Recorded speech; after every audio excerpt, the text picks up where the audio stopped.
অনুচ্ছেদে বলা হয়েছে প্রজাতন্ত্রের সকল ক্ষমতার মালিক জনগণ। কিন্তু পতিত পরাজিত বিতাড়িত ফ্যাসিস্ট চক্র জনগণের কাছ থেকে রাষ্ট্রের মালিকানা কেড়ে নিয়েছিল জনগণের সকল গণতান্ত্রিক রাজনৈতিক অধিকার। অবশেষে দীর্ঘ আন্দোলন সংগ্রামের ধারাবাহিকতায় হাজারো প্রাণের বিনিময়ে জনগণের কাছে রাষ্ট্রের মালিকানা ফিরিয়ে দেওয়ার এক মাহেন্দ্রক্ষণ আমাদের সামনে উপস্থিত। আগামী 12ই ফেব্রুয়ারি অনুষ্ঠিত হতে যাচ্ছে গণতান্ত্রিকামী জনগণের বহুল আকাঙ্ক্ষিত জাতীয় নির্বাচন। প্রিয় দেশবাসী, রাষ্ট্র, রাজনীতি এবং সরকারে জনগণের অধিকার প্রতিষ্ঠার এই শুভ সময় মহান আল্লাহর দরবারে শুকরিয়া আদায় করে আমি আপনাদের সামনে কয়েকটি কথা বলতে চাই। গণতান্ত্রিকামী জনগণের সামনে এমন একটি শুভ সময় হঠাৎ করেই আসেনি। এর জন্য বাংলাদেশ জাতীয়তাবাদী দল বিএনপি সহ গণতন্ত্রের পক্ষের সকল রাজনৈতিক দল এবং গণতান্ত্রিকামী জনগণকে দীর্ঘ 1.5 দশকেরও বেশি সময় ধরে আন্দোলন সংগ্রাম করতে হয়েছে। ফ্যাসিবাদ বিরোধী এই ধারাবাহিক আন্দোলনে হাজার হাজার মানুষকে গুম, খুন, অপহরণ করা হয়েছিল। আয়নাঘর নামক এক বর্বর বন্দিখানা যেন হয়ে উঠেছিল জ্যান্ত মানুষের কবরস্থান। শুধুমাত্র 2024 সালে ছাত্র জনতার ঐতিহাসিক গণ অভ্যুত্থানে 14 শতাধিক মানুষকে হত্যা করা হয়েছে। আহত হয়েছেন কমপক্ষে 30,000 মানুষ। বাংলাদেশের জন্মযুদ্ধ থেকে আজ পর্যন্ত দেশে গণতন্ত্র এবং মানুষের অধিকার প্রতিষ্ঠার জন্য বিভিন্ন সময় যারা শহীদ হয়েছেন তাদের মাগফিরাত কামনা করছে। যারা আহত হয়েছেন তাদের প্রতি জানাই গভীর সহানুভূতি এবং সহমর্মিতা। হতাহতদের শোক সন্তপ্ত পরিবারের প্রতি জানাই গভীর সমবেদনা।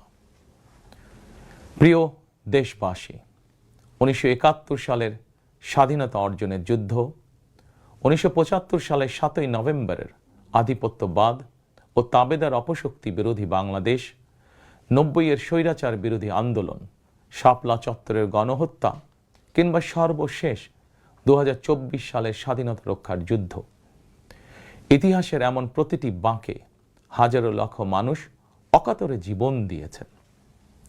একটি প্রাণের সমাপ্তির মধ্যে দিয়ে একটি পরিবারের স্বপ্ন ও সম্ভাবনা, আশা আকাঙ্ক্ষারও মৃত্যু ঘটে।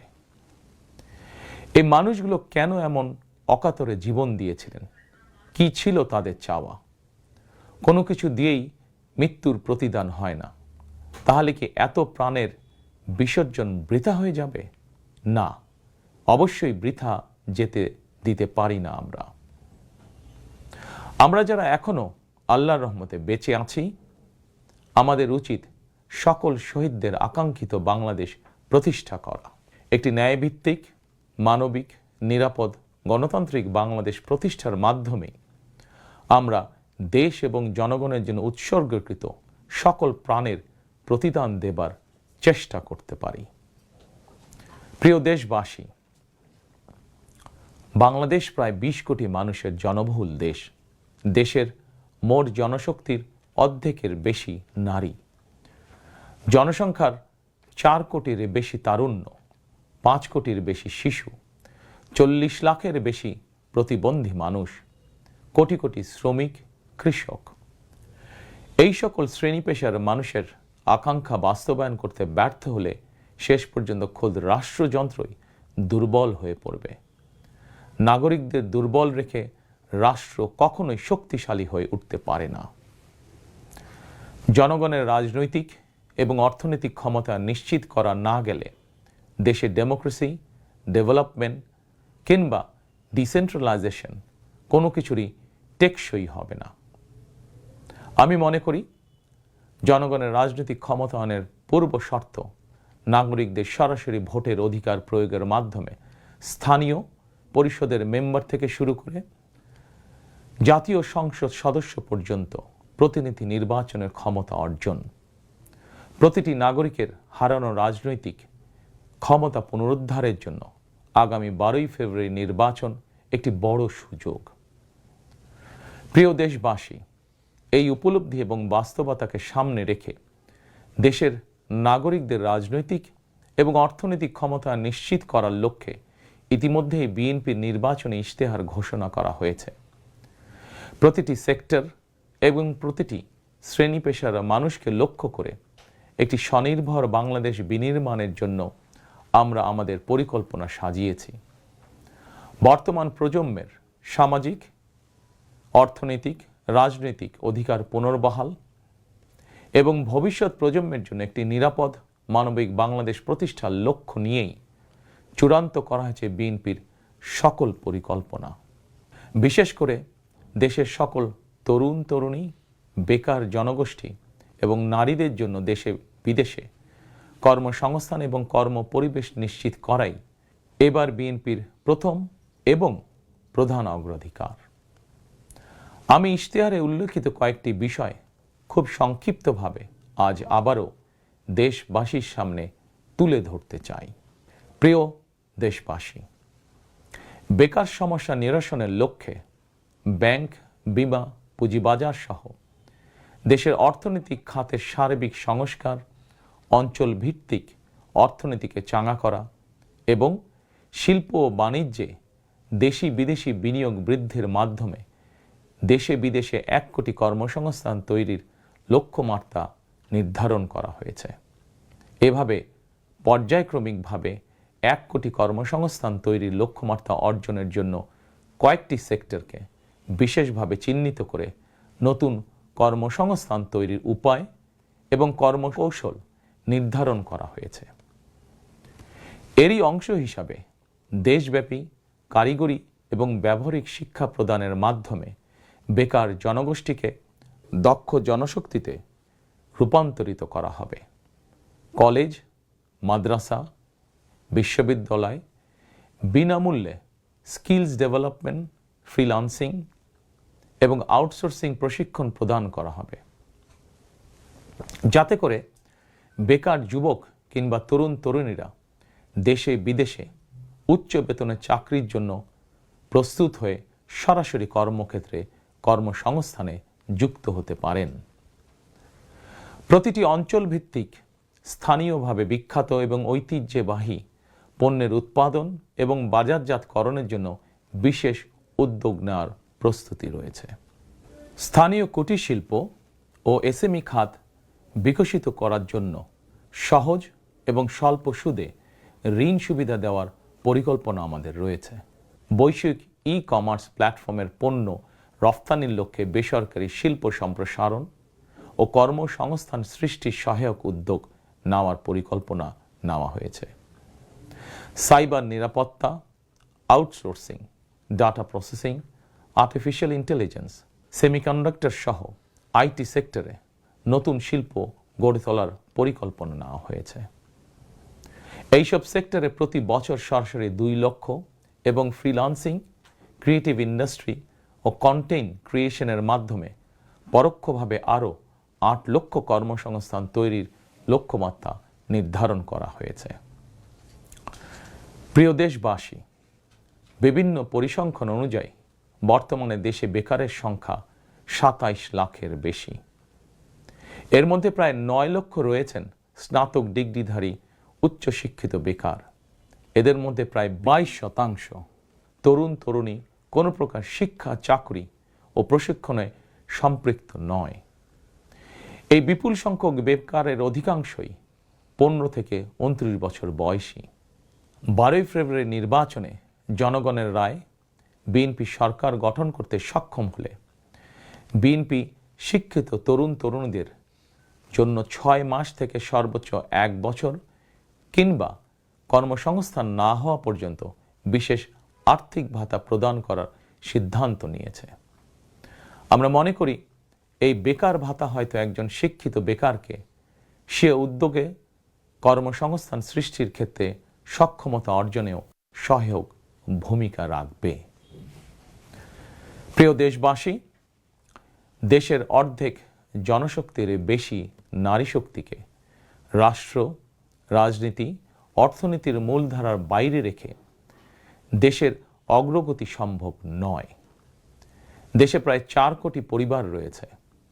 যদি আপনারা বিএনপিকে রাষ্ট্র পরিচালনার দায়িত্ব দেন, তাহলে আমরা এবার প্রথমবারের মতন দেশে প্রতিটি পরিবারের জন্য ফ্যামিলি কার্ড ইস্যু করার চূড়ান্ত সিদ্ধান্ত নিয়েছি। পরিবারগুলোর নারী প্রধানের নামে ফ্যামিলি কার্ড ইস্যু করা হবে। তবে প্রথম পর্যায়ে অর্থনৈতিকভাবে পিছিয়ে থাকা প্রান্তিক এবং নিম্ন আয়ের পরিবারকে সুরক্ষা দিতে ফ্যামিলি কার্ডে প্রতি মাসে 2,500 টাকা কিংবা সমমূল্যে নিত্য প্রয়োজনীয় খাদ্য সহায়তা দেওয়া হবে। ফ্যামিলি কার্ডের মাধ্যমে আর্থিক সহযোগিতার পরিমাণ, প্রয়োজন এবং বাস্তবতার নিরিখে পর্যায়ক্রমে বাড়ানো হবে। ফ্যামিলি কার্ডটিকে আমরা নারীর অর্থনৈতিক ক্ষমতায়নের প্রতীক হিসাবে মনে করি। প্রিয় ভাই ও বোনেরা, দেশনেত্রী মরহুমা বেগম খালেদা জিয়া নারী শিক্ষার উন্নয়নে দেশে স্নাতকোত্তর পর্যন্ত বিনা বেতনে শিক্ষার সুযোগ চালু করেছিলেন। আপনারা বিএনপিকে আবারও রাষ্ট্র পরিচালনার দায়িত্ব দিলে নারীদের বিনা বেতন শিক্ষা গ্রহণের সুবিধা অব্যাহত রাখার পাশাপাশি নীতি নির্ধারণে নারীর অংশগ্রহণ ও ভূমিকা বাড়ানো হবে। নারী উদ্যোক্তাদের আর্থিক ও দক্ষতা উন্নয়নে বিশেষ সহায়তা প্রদানের পাশাপাশি আনুষ্ঠানিক খাতে নারী কর্মসংস্থান বৃদ্ধি করার পরিকল্পনা আমাদের রয়েছে। উপজেলা পর্যায়ে বিশেষায়িত নারী কল্যাণ কেন্দ্র প্রতিষ্ঠা করার পরিকল্পনা আমাদের রয়েছে। স্বাচ্ছন্দ্যে চলাফেরা নিশ্চিত করতে শুধুমাত্র নারীদের জন্য বিশেষায়িত ইলেকট্রিক পরিবহন চালু করা হবে। কর্মপরিবেশ নিশ্চিত করতে কর্মস্থলে ডে কেয়ার ও ব্রেস্টফিডিং কর্নার স্থাপন করা হবে। এছাড়া বিশেষ করে রাজধানী ঢাকা সহ বিভাগীয় শহরগুলোতে কয়েকটি নির্দিষ্ট স্থানে হাইজিনিক বাথরুম নির্মাণের পরিকল্পনা আমাদের রয়েছে। আমাদের সমাজের নারীরা নানাভাবে হয়রানি এবং সহিংসতার শিকার হন। বর্তমান সময়ে নারীর প্রতি সাইবার বুলিং উদ্বেগজনক রূপ নিয়েছে। বুলিং সহ নারীর প্রতি যে কোনো ধরনের সহিংসতা বন্ধে কঠোর আইন প্রয়োগের পরিকল্পনা এবং সিদ্ধান্ত আমাদের রয়েছে। নারী নির্যাতন ও ধর্ষণের বিরুদ্ধে দৃষ্টান্তমূলক শাস্তি নিশ্চিত অবশ্যই ইনশাআল্লাহ করা হবে। প্রিয় দেশবাসী, সময়ের সাথে সাথে অর্থনীতির নানা খাত বাড়লেও দেশের অর্থনীতি এখনো মূলত কৃষি নির্ভর। বিএনপি বিশ্বাস করে কৃষকের স্বার্থ রক্ষার অর্থ দেশের স্বার্থ রক্ষা। এজন্যই আমরা বলি, বাঁচলে কৃষক বাঁচবে দেশ। এই উপলব্ধি থেকেই আমরা কৃষকদের স্বার্থ রক্ষার জন্য কৃষকদের জন্য ফার্মার্স কার্ড ইস্যুর উদ্যোগ নিয়েছি। এই কার্ডের মাধ্যমে কৃষক একদিকে কৃষি সংক্রান্ত হালনাগাদ তথ্য পাবেন, অপরদিকে সরকারের কাছ থেকে পাবেন আর্থিক এবং অন্যান্য প্রয়োজনীয় সহযোগিতা। দেশে কোটি কোটি কৃষক শ্রমিক রয়েছেন, অধিকাংশই কর্মক্ষম। কর্মক্ষম কৃষকদের জন্য একদিকে যেরকম কর্মসংস্থান প্রয়োজন, অপরদিকে প্রয়োজন তাদের শ্রমের ন্যায্য মজুরি এবং নিরাপদ কর্মপরিবেশ। আমরা মনে করি কর্মক্ষম এই জনশক্তির শ্রমই হতে পারে বাংলাদেশকে পুনরায় স্বনির্ভর ও সমৃদ্ধ বাংলাদেশে রূপান্তরের চাবিকাঠি। এ কারণেই আমরা বলি, করব কাজ, গড়ব দেশ, সবার আগে বাংলাদেশ। তাই আমরা আমাদের কর্ম পরিকল্পনায় কৃষকদের স্বার্থ রক্ষায় সর্বাধিক গুরুত্ব দিয়েছি। প্রিয় দেশবাসী, আমাদের জনসংখ্যার একটি বিপুল অংশ স্কুল, কলেজ, মাদ্রাসা এবং বিশ্ববিদ্যালয় শিক্ষার্থী।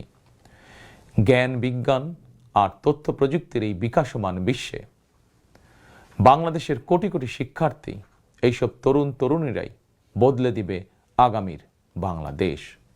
তবে একাডেমিক শিক্ষার স্তরের সর্বোচ্চ ধাপে পৌঁছার এই যাত্রা পথে লক্ষ লক্ষ শিক্ষার্থী কিন্তু বিভিন্ন পর্যায়ে ড্রপ আউট হয়ে যান। নানা বাস্তবতায় ড্রপ আউট হয়ে যাওয়া শিক্ষার্থীদের তালিকায় বিশ্বের যে কয়েকটি দেশ শীর্ষস্থানে রয়েছে, বাংলাদেশ তার অন্যতম। একজন শিক্ষার্থী শিক্ষা স্তরের যে কোনো পর্যায়ে ড্রপ আউট হওয়ার পর তাদেরকে যেন বেকার জীবন কাটাতে না হয়, সেজন্য হাই স্কুল পর্যায় থেকে আমরা শিক্ষা কারিকুলামে কারিগরি এবং ব্যবহারিক অর্থাৎ টেকনিক্যাল এবং ভোকেশনাল শিক্ষাকে আবশ্যকীয় করার প্রস্তুতি এবং পরিকল্পনা নিয়ে রেখেছি। একই সঙ্গে দেশের জনশক্তিকে জনসম্পদে রূপান্তর করতে বাংলা এবং ইংরেজির পাশাপাশি হাই স্কুল পর্যায় থেকে সিলেবাসে তৃতীয় আরেকটি ভাষা শিক্ষার ব্যবস্থা রাখার সিদ্ধান্ত এবং পরিকল্পনা আমরা গ্রহণ করেছি। আমরা মনে করি একজন ব্যক্তির একাধিক ভাষা জ্ঞান থাকলে বিশ্বের যে কোনো দেশেই কর্মসংস্থানের অভাব হবে না। বৈশ্বিক চ্যালেঞ্জ মোকাবেলা করে একজন শিক্ষার্থী যাতে যোগ্যতম হিসেবে এগিয়ে যেতে পারেন, সেই চিন্তাকে সামনে রেখেই আমরা শিক্ষা বিশেষজ্ঞদের গবেষণা এবং সুপারিশের ভিত্তিতে শিক্ষা কারিকুলাম পরিমার্জনের পরিকল্পনাও চূড়ান্ত করেছি।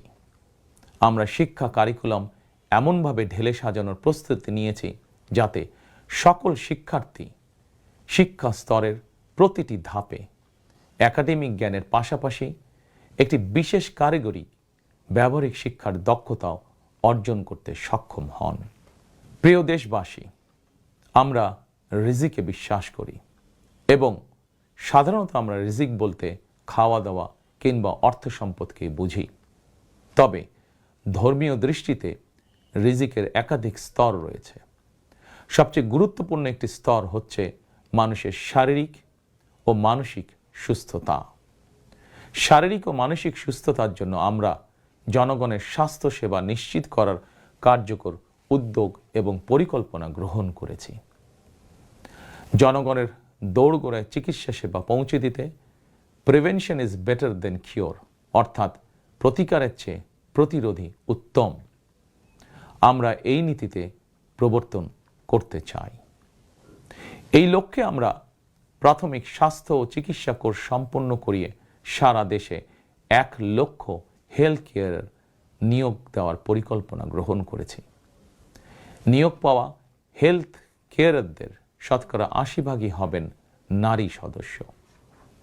প্রতিটি ইউনিয়ন পর্যায়ে নিয়োগ পাওয়া হেলথ কেয়ারগণ মানুষের দৌড়গোড়ায় যাবেন এবং তাদেরকে প্রাথমিক চিকিৎসা ও পরামর্শ দেবেন। আমরা মনে করি কোনো রোগ প্রতিরোধের ব্যাপারে প্রাথমিক পর্যায়ে সঠিক পরামর্শ পেলে অনেক রোগী শুরুতেই নিরাময় করা সম্ভব হয়ে ওঠে। প্রিয় দেশবাসী, বিজ্ঞান ও তথ্য প্রযুক্তির বর্তমান বিশ্ব আরও এক ধাপ এগিয়ে এখন কৃত্রিম বুদ্ধিমত্তার যুগে প্রবেশ করেছে। চাইলেও কারো পক্ষে এর প্রভাব থেকে মুক্ত থাকা সম্ভব নয়। রাজনীতি, রাষ্ট্রনীতি, অর্থনীতি সবকিছুই এখন তথ্য প্রযুক্তিকে ঘিরেই আবর্তিত হচ্ছে। সুতরাং তথ্য প্রযুক্তির বিশ্ব শাসন করার মতন মেধা, যোগ্যতা, জ্ঞানে, বিজ্ঞানে আমাদের তরুণ সমাজ সমৃদ্ধ না হতে পারলে ভবিষ্যতের চ্যালেঞ্জ মোকাবেলা আমাদের পক্ষে অসম্ভব হয়ে পড়বে। এই চ্যালেঞ্জ মোকাবেলায় রাষ্ট্রীয় নীতি কী হবে, বিএনপি ইতিমধ্যেই সেই সব কার্যক্রম চূড়ান্ত করেছে। আইসিটিকে দেশের অন্যতম থ্রাস্ট সেক্টর হিসেবে চিহ্নিত করে ফ্রিল্যান্সিং এবং আউটসোর্সিং সহ তথ্য প্রযুক্তি খাতকে রাষ্ট্রীয়ভাবে সহযোগিতা করার নীতিমালা চূড়ান্ত করেছে বিএনপি। প্রিয় দেশবাসী, আপনারা জানেন সকল বাধা উপেক্ষা করে 2023 সালে ফ্যাসিবাদী শাসন আমলেই বিএনপি রাষ্ট্র মেরামতের 31 দফা উপস্থাপন করেছিল। এরপর প্রতিটি দফা কিভাবে বাস্তবায়ন করা হবে সেই বিষয়ে দেশে প্রবাসে বসবাসরত সংশ্লিষ্ট ক্ষেত্রে বিশেষজ্ঞদের সঙ্গে মাসের পর মাস আলোচনা করে কর্ম পরিকল্পনা বাস্তবায়নে প্রক্রিয়া এবং পদ্ধতিও চূড়ান্ত করা হয়েছে। প্রতিটি দফা বাস্তবায়নে ব্যয় নির্বাহের খাতও যথাযথভাবে চূড়ান্ত করা হয়েছে। কারণ আমরা মনে করি দেশ এবং জনগণের স্বার্থে কোনো শুভ উদ্যোগ নিলে সমস্যা হওয়ার কোনো কারণ নেই। বেগম খালেদা জিয়া রাষ্ট্রের টাকা দিয়েই বিনামূল্যে নারী শিক্ষার সুযোগ করে দিয়েছিলেন। প্রিয় দেশবাসী, আপনারা জানেন ফ্যাসিবাদের শাসন আমলে প্রতি বছর দেশ থেকে $16 বিলিয়ন পাচার করে দেওয়া হতো। এভাবে দুর্নীতি এবং টাকা পাচার আর অপচয় রোধ করা গেলে ফ্যামিলি কার্ড, ফার্মার্স কার্ড কিংবা বেকার ভাতা প্রদানের মতন ইতিবাচক উদ্যোগগুলো বাস্তবায়নের জন্য অর্থের সংকুলন অসম্ভব নয়। শুধু রাজনৈতিক সদিচ্ছার প্রয়োজন। জনস্বার্থে প্রতিশ্রুতি পূরণের রাজনৈতিক সদিচ্ছা বিএনপির রয়েছে। প্রিয় দেশবাসী, আমাদের সকল ওয়াদা বাস্তবায়নের জন্য আপনাদের দোয়া, সমর্থন, সহযোগিতা এবং ভোট চাই। প্রিয় দেশবাসী, জনগণ রাষ্ট্রের মালিক। জনগণ রাষ্ট্রের মালিক হলে রাষ্ট্রের সুযোগ সুবিধাও ভোগ করা জনগণের অধিকার। কিন্তু ফ্যাসিবাদ আমলে সকল সুযোগ সুবিধা সম্পদ জনগণের পরিবর্তে মাফিয়া সিন্ডিকেটের হাতে কুক্ষিগত ছিল। সুতরাং এবারের নির্বাচনের মাধ্যমে বিএনপি শুধু রাষ্ট্রের মালিকানাই নয়, জনগণ যাতে ন্যায্যভাবে রাষ্ট্রীয় সুযোগ ও সুবিধাও ভোগ করতে পারেন, বিএনপি সেটিকেও ইনশাল্লাহ নিশ্চিত করতে চায়। প্রিয় দেশবাসী, সমাজের প্রতিটি শ্রেণী পেশার মানুষের প্রতি লক্ষ্য রেখেই আমরা আমাদের আগামীর বাংলাদেশ গড়ার পরিকল্পনা সাজিয়েছি। আমাদের এই পরিকল্পনা থেকে সমাজের কোনো অংশই বাদ যায়নি। দেশে প্রতিবন্ধী প্রায় 40 লক্ষ মানুষের কল্যাণ নিয়েও আমাদের পরিকল্পনা রয়েছে। আমরা মনে করি প্রতিবন্ধী মানুষদের প্রতি শুধু পরিবার নয়, রাষ্ট্রেরও বিশেষ দায়িত্ব রয়েছে। আমরা সেই দায়িত্ব যথাযথভাবে পালন করতে চাই। বাংলাদেশে প্রায় 2 লক্ষ মসজিদ রয়েছে। এই মসজিদের কয়েক লক্ষ খতিব, ইমাম, মুয়াজ্জিম সাহেব রয়েছেন। জন্ম থেকে মৃত্যু পর্যন্ত এই মানুষগুলোর সঙ্গে আমাদের রয়েছে ধর্মীয়, সামাজিক, আত্মিক এবং আধ্যাত্মিক সম্পর্ক। এদের অনেকেই আর্থিকভাবে পিছিয়ে রয়েছেন। জনগণের রায় বিএনপি রাষ্ট্র পরিচালনার সুযোগ পেলে দেশের ইমাম, খতিব, মুয়াজ্জিম এবং একইভাবে অন্য সকল ধর্মের ধর্মীয় গুরুদের জন্য রাষ্ট্রীয়ভাবে আর্থিক সহযোগিতা ইনশাল্লাহ আমরা নিশ্চিত করতে চাই। প্রিয় দেশবাসী, পতিত, পরাজিত ও বিতাড়িত ফ্যাসিবাদ অপশক্তি দেশের সকল সাংবিধানিক এবং বিধিবদ্ধ প্রতিষ্ঠানগুলোকে অকার্যকর করে দিয়েছিল। প্রশাসনকে চূড়ান্ত রকমের দলীয়করণ করে ফেলেছিল। প্রশাসন পরিচালনায় বিএনপির নীতি হবে প্রতিটি সাংবিধানিক প্রতিষ্ঠান চলবে সাংবিধানিক নিয়মে। শাসন প্রশাসনকে দলীয়করণ নয়। প্রশাসনে নিয়োগ কিংবা পদোন্নতি হবে মেধা এবং যোগ্যতার ভিত্তিতে। জনপ্রশাসন সঠিক ভিত্তির উপর প্রতিষ্ঠিত হতে না পারলে আমাদের কোনো উদ্যোগেরই সুফল মিলবে না। আমরা ইতিমধ্যেই জনগণের সামনে উপস্থাপিত আমাদের দলীয় ইশতেহারে বলেছি, জনগণের রায় বিএনপি রাষ্ট্র পরিচালনার দায়িত্ব পেলে সরকারি কর্মকর্তা এবং কর্মচারীদের জন্য যথাসময়ে জাতীয় পে স্কেল ঘোষণা এবং বাস্তবায়ন করা হবে। প্রিয় দেশবাসী, বিশ্বের বিভিন্ন দেশে প্রায় 1.5 কোটি প্রবাসী বাংলাদেশির বসবাস। প্রবাসীরা অনেকেই বাংলাদেশে তাদের প্রিয় পরিবার পরিজন ছেড়ে বিশ্বের বিভিন্ন দেশে বসবাস করেন। বৈদেশিক আয়ের ক্ষেত্রে বাংলাদেশে গার্মেন্টস সেক্টরের পরই প্রবাসী বাংলাদেশিদের অবদান। কিন্তু দেশে প্রবাসীদের সুযোগ সুবিধা, সম্মান এবং মূল্যায়নের ক্ষেত্রে তাদের অভিযোগ দীর্ঘদিনের।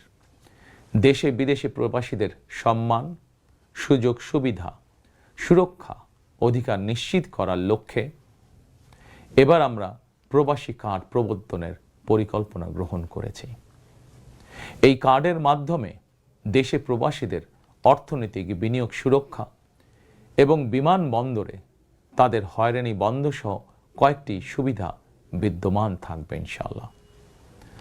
দক্ষ বাংলাদেশি শ্রমিক বিশ্বের কোনো দেশে কাজের নিশ্চয়তা বা অফার পেলে বিদেশে কর্মস্থলে যোগদানের জন্য তাদেরকে যাতে দেশে তাদের জায়গা জমি বিক্রি করতে না হয়, এজন্য রাষ্ট্রীয়ভাবে তাদেরকে সহজ শর্তে ঋণ সুবিধা দেওয়ার পরিকল্পনা আমাদের রয়েছে। প্রিয় দেশবাসী, বাংলাদেশের 90% বেশি মানুষ মুসলমান। মহান আল্লাহর দরবারে আমাদের সকলের একটাই প্রার্থনা, রব্বানা আতিনা ফিদ দুনিয়া হাসানাতান ওয়া ফিল আখিরাতি হাসানাতান ওয়া কিনা আযাবান নার। হে আল্লাহ, আমাদেরকে দুনিয়াতে কল্যাণ দাও, আখিরাতে কল্যাণ দাও, দোজখের আগুন থেকে বাঁচাও। শহীদ প্রেসিডেন্ট জিয়াউর রহমান সংবিধানে সর্বশক্তিমান আল্লাহর উপরে পূর্ণ আস্থা ও বিশ্বাস, এই কথাটি সন্নিবেশিত করেছিলেন। কিন্তু তাবেদার সরকার সংবিধান থেকে এই কথাটি বাদ দিয়েছিল। আল্লাহর রহমতে আগামী 12ই ফেব্রুয়ারি নির্বাচনে জনগণের রায় বিএনপি পুনরায় রাষ্ট্র পরিচালনার দায়িত্ব পেলে সর্বশক্তিমান আল্লাহর উপর পূর্ণ আস্থা ও বিশ্বাস, এই কথাটি সংবিধানে পুনরায় সন্নিবেশিত করা হবে ইনশাআল্লাহ। প্রিয় দেশবাসী, আমাদের এই ধর্মীয় বিশ্বাস এবং মূল্যবোধের বিরুদ্ধে বিভিন্ন সময় সামাজিক রাজনৈতিক আগ্রাসন চালানোর অপচেষ্টা হয়েছিল। অপরদিকে দেশ বরেণ্য অনেক আলেম ওলেমা সোচ্চার কণ্ঠে বলেছেন, কেউ কেউ স্রেফ দলীয় স্বার্থ হাসিলের জন্য ধর্মের অপব্যাখ্যা করে বিশ্বাসী মুসলমানদেরকে বিভ্রান্ত করারও অপচেষ্টা চালাচ্ছে। সুতরাং সকল বিশ্বাসীদের প্রতি আহ্বান, কেউ যেন বিশ্বাসী মুসলমানদেরকে বিভ্রান্ত করতে না পারে, সে ব্যাপারে আমাদের সকলকে সতর্ক থাকতে হবে। বিএনপি এমন একটি নিরাপদ বাংলাদেশ গড়তে চায় যেখানে মুসলমান, হিন্দু, বৌদ্ধ, খ্রিস্টান, বিশ্বাসী, অবিশ্বাসী কিংবা সংশয়বাদী, পাহাড়ে কিংবা সমতলে বসবাসকারী প্রতিটি নাগরিক নিরাপদ থাকবে। 1971 সালের স্বাধীনতা যুদ্ধ সময় কে কোন ধর্মের, এটি কোনো জিজ্ঞাসা ছিল না। 2024 সালের স্বাধীনতা রক্ষার যুদ্ধেও কে কোন ধর্মের, কার কি ধর্মীয় পরিচয়, এটি কোনো জিজ্ঞাসা ছিল না। আমরা মনে করি ধর্ম যার যার, রাষ্ট্র সবার। প্রতিটি ধর্মের মানুষ নিজ নিজ ধর্মীয় বিশ্বাস এবং রীতি অনুযায়ী যার যার ধর্ম পালন করবেন। এটি একটি আধুনিক সভ্য সমাজের রীতি। সকল নাগরিকের শান্তি এবং নিরাপত্তা নিশ্চিত করা রাষ্ট্রের দায়িত্ব। ধর্ম যার যার, নিরাপত্তা পাবার অধিকার সবার। প্রিয় দেশবাসী, দেশের গত 55 বছরের ইতিহাসে এটি বারবার প্রমাণিত হয়েছে, দেশের গণতান্ত্রিকামী জনগণ তাদের স্বাধীনতা হরণকারী স্বৈরাচার, ধর্মীয় চরমপন্থা কিংবা উগ্রবাদ কোনোটিকেই পছন্দ করে না। নিজ নিজ ধর্মীয় বিশ্বাস এবং সংস্কৃতি বজায় রেখেই যাতে আমরা সকলে মিলেমিশে একটি নিরাপদ বাংলাদেশ গড়তে পারি, এ লক্ষ্যেই স্বাধীনতার ঘোষকের যুগান্তকারী রাজনৈতিক দর্শন ছিল বাংলাদেশী জাতীয়তাবাদ। দল, মত, ধর্ম, বর্ণ নির্বিশেষে এই বাংলাদেশ আমাদের সবার, আমরা সবাই বাংলাদেশী। প্রিয় দেশবাসী, দেশের জনগণের সমর্থনে বিএনপি অতীতে বহুবার রাষ্ট্র পরিচালনার সুযোগ পেয়েছে। স্বাধীনতার ঘোষক জিয়াউর রহমান রাষ্ট্র পরিচালনার দায়িত্ব পেয়ে দেশকে স্বনির্ভর বাংলাদেশ হিসাবে গড়ে তুলেছিলেন। বাংলাদেশের স্বার্থের পক্ষে থাকার কারণেই তাকে শাহাদাত বরণ করতে হয়েছে। আমার মা মরহুমা বেগম খালেদা জিয়া, যাকে বাংলাদেশের জনগণ অর্থাৎ আপনারাই দেশনেত্রী উপাধি দিয়েছিলেন, তিনি কখনোই আপনাদের সম্মানের অমর্যাদা করেননি। জীবনের শেষ বয়সে এসেও তিনি জেল জুলুম বরণ করেছেন, কিন্তু বাংলাদেশের স্বার্থের সঙ্গে আপোষ করেননি। সন্তান হিসাবে আমি জানি তার কাছে অনেক প্রস্তাব এসেছিল। তিনি চাইলেই সেই প্রস্তাব গ্রহণ করে জেল জুলুম এড়িয়ে বিদেশে চলে যেতে পারতেন, কিন্তু তার হৃদয় জুড়ে ছিল বাংলাদেশ। দেশের স্বাধীনতা প্রিয় গণতন্ত্রকামী জনগণের বিশ্বাস ছিল খালেদা জিয়া জালিমের কারাগারে থাকলেও তিনি তাবেদার অপশক্তির ভয়ের কারণ। খালেদা জিয়াও জনগণের বিশ্বাস এবং ভালোবাসার মর্যাদা দিয়েছিলেন। তিনি দেশেই থেকেছিলেন শেষ দিন পর্যন্ত। প্রিয় দেশবাসী, ফ্যাসিবাদ মুক্ত বাংলাদেশে আপসীন নেত্রী বেগম খালেদা জিয়া দেশে পুনরায় গণতন্ত্রকে প্রাতিষ্ঠানিক রূপ দিতে চেয়েছিলেন, জনগণের অধিকার প্রতিষ্ঠা করতে চেয়েছিলেন। দেশের স্বাধীনতা প্রিয় গণতন্ত্রকামী জনগণের সামনে খালেদা জিয়ার আকাঙ্ক্ষা পূরণের সেই সময় উপস্থিত। আগামী 12ই ফেব্রুয়ারি রাষ্ট্র ও সরকারের জনগণের অধিকার প্রতিষ্ঠার দিন। দেশনেত্রী খালেদা জিয়া জনগণের চূড়ান্ত বিজয় দেখে যেতে পারেননি।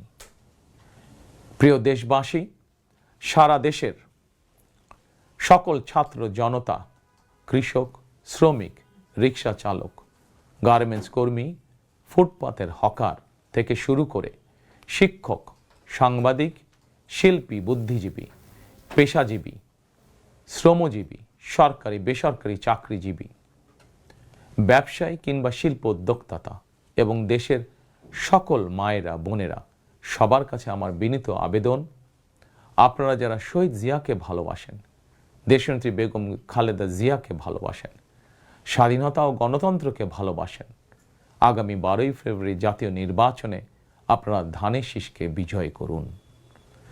ধানের শীষের বিজয়ের অর্থ বাংলাদেশের বিজয়। ধানের শীষের বিজয়ের অর্থ স্বাধীন, সার্বভৌম, তাবেদার মুক্ত বাংলাদেশ। প্রিয় দেশবাসী, শহীদ জিয়া আর দেশনেত্রী বেগম খালেদা জিয়ার সাফল্য যাত্রা অব্যাহত রাখতে আমি আমার দলের নেতাকর্মীদেরকে সঙ্গে নিয়ে বিএনপির রাজনৈতিক, সামাজিক, অর্থনৈতিক কর্মসূচিগুলো বাস্তবায়নের জন্য দীর্ঘদিন থেকে হাতে কলমে প্রস্তুতি নিয়েছি। 2001 সালে যখন আপনাদের সমর্থনে বিএনপি রাষ্ট্র পরিচালনার দায়িত্ব পালন করেছিল, আমি তখন সরকারের অংশ হইনি। তবে বিএনপির একজন কর্মী হিসাবে সারা দেশে প্রতিটি জেলা, উপজেলা, গ্রাম, নগর, বন্দরে ঘুরেছি। আপনাদের স্থানীয় সমস্যাগুলো, সম্ভাবনাগুলো জানার, বোঝার চেষ্টা করেছি। পরিস্থিতির কারণে বিদেশে থাকতে বাধ্য হলেও হৃদয়, মন, সত্তা জুড়ে ছিল বাংলাদেশ, বাংলাদেশের জনগণ। আমি তাই বিদেশে অবস্থানকালীন সময়েও দেশের প্রতিটি এলাকায় আপনাদের সঙ্গে যোগাযোগ রাখার চেষ্টা করেছি। বিদেশ থেকে দেশে ফিরেও আমি আবারও এই স্বল্প সময় যতটুকু সম্ভব আপনাদের কাছে ছুটে গিয়েছি। আমি আপনাদের ভালোবাসা পেয়েছি, বিএনপির প্রতি আপনাদের আবেগ এবং ভালোবাসা উপলব্ধি করেছি। প্রিয় দেশবাসী, 12ই ফেব্রুয়ারি বিএনপির প্রতি আবারও আপনাদের ভালোবাসা প্রকাশের দিন। অতীতে আপনাদের সমর্থনে বিএনপি একাধিকবার রাষ্ট্র পরিচালনার দায়িত্ব পালন করেছে। দেশ পরিচালনা করতে গিয়ে সেই সময় কোনো কোনো ক্ষেত্রে হয়তো আমাদের অনিচ্ছাকৃত কিছু ভুল ত্রুটি হয়েছে।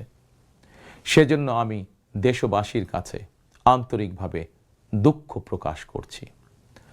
অতীতের ভুল থেকে শিক্ষা নিয়ে অর্জনগুলোকে অবলম্বন করে বর্তমান এবং ভবিষ্যৎ প্রজন্মের জন্য একটি নিরাপদ বাংলাদেশ গঠনের জন্য আগামী 12ই ফেব্রুয়ারি জাতীয় নির্বাচনে আবারও আমি আপনাদের সমর্থন চাই।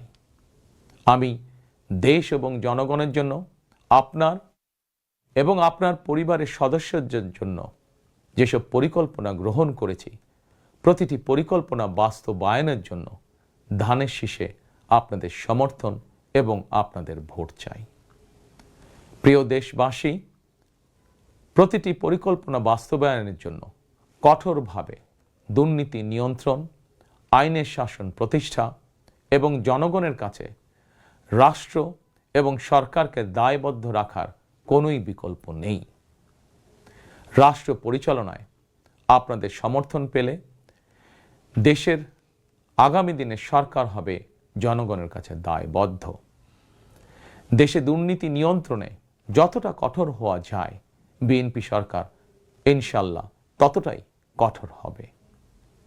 দেশে পুনরায় আইনের শাসন প্রতিষ্ঠিত হবে ইনশাল্লাহ।